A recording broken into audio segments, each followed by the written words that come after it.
downtown Hickory. It's a small southern town. It's a small southern town which is like any other small southern town in the south, except it has a huge sinkhole. Oh, and then this too.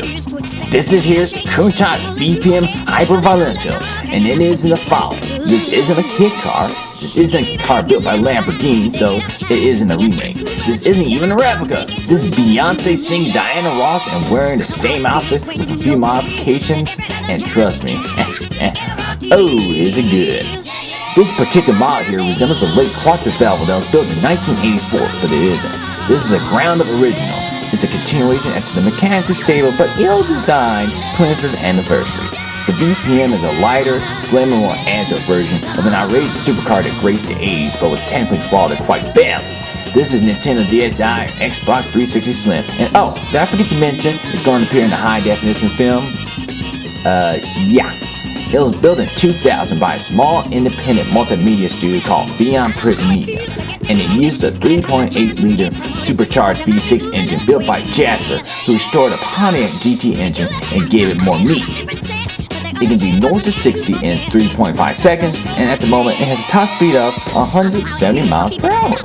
And if that sounds underwhelming, there's word it's going to have an engine exchange and will have a Jaguar XJ220 V6 installed in it, boosting up to, are you ready? 234 miles per hour, making it awfully close to McLaren F1. Now, this is all fine and dandy, but the real question is it all that fast? Let's find out.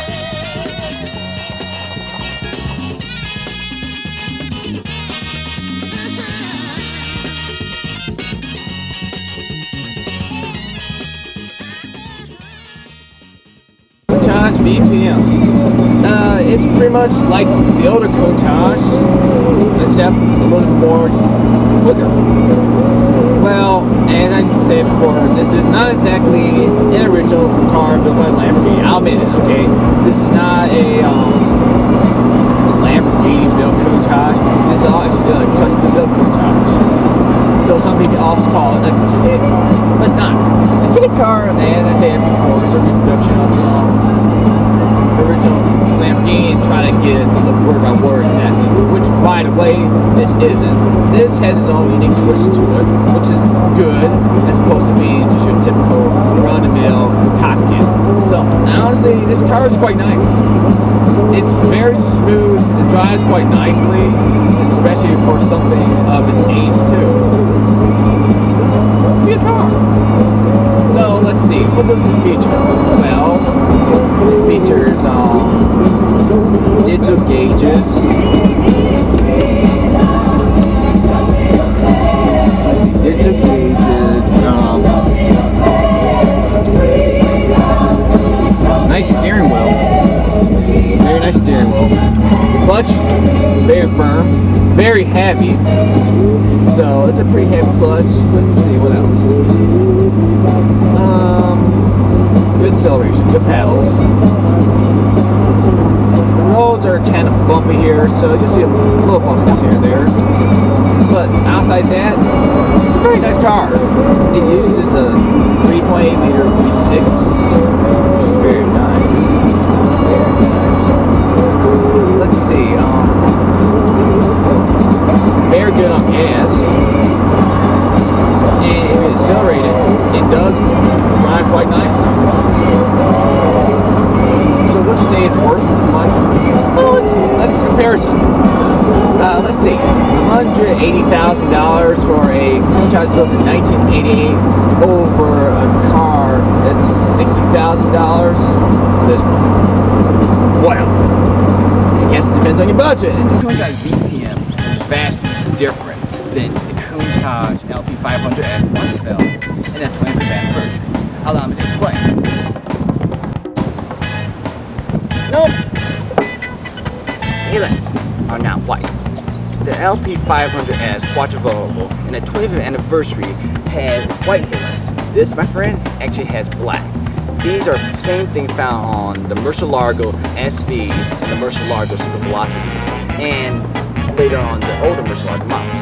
That's one of the biggest changes between this and the Countach of the past. and show you something else. The Countach LB500S quads available in the Countach VPM. This actually features circular rear lights as opposed to square lights. Now, the large differences, you can't really call this a kit car, can you? Not really. And another thing, let's check out the engine. Most damn the large V12 engines, which were really cumbersome back in the 80s.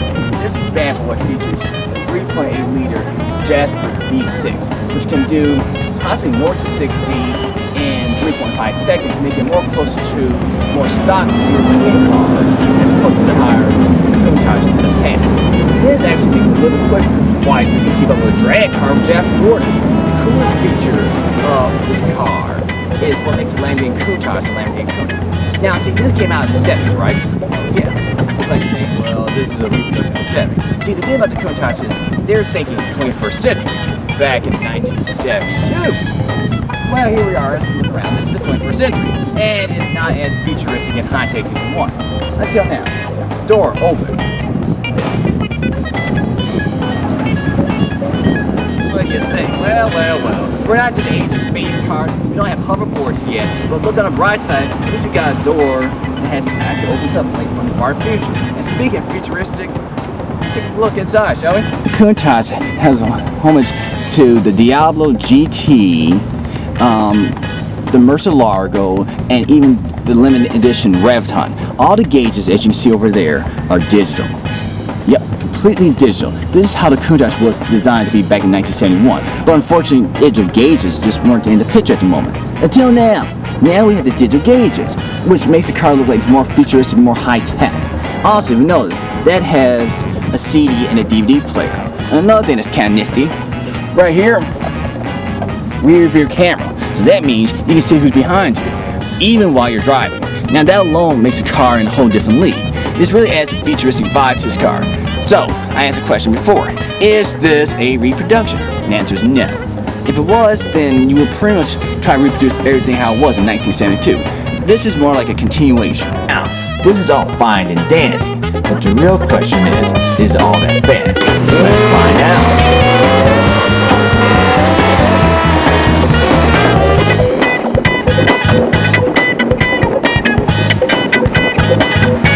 What do you ultimately get for your €100 or $60,000? Well, honestly, you get something that's unlike anything else in the world. That's what you get. You get something that's unique. It's a car that's completely impractical, a car that's a piece of history, a car that's unique and outrageous. But do you really need a car that's more expensive than a house? The real answer is no. It's pointless. This car is what it is. It's a car. It can do nothing no different than any other vehicle on the earth. It can fly, not yet at least. It can't teleport, not yet at least.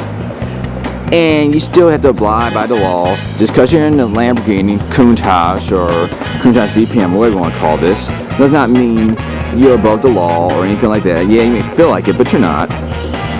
The car is not perfect, it has its issues, but if you can work around it, it's a real good car. So I end this little documentary saying, for those who got the money, and those who want to look around, those who want to be unique and different and have a good time driving a car that's unlike anything on earth, your best bet is get a custom built replica or a restored Countach. Stay away from originals and stay away from kit cars.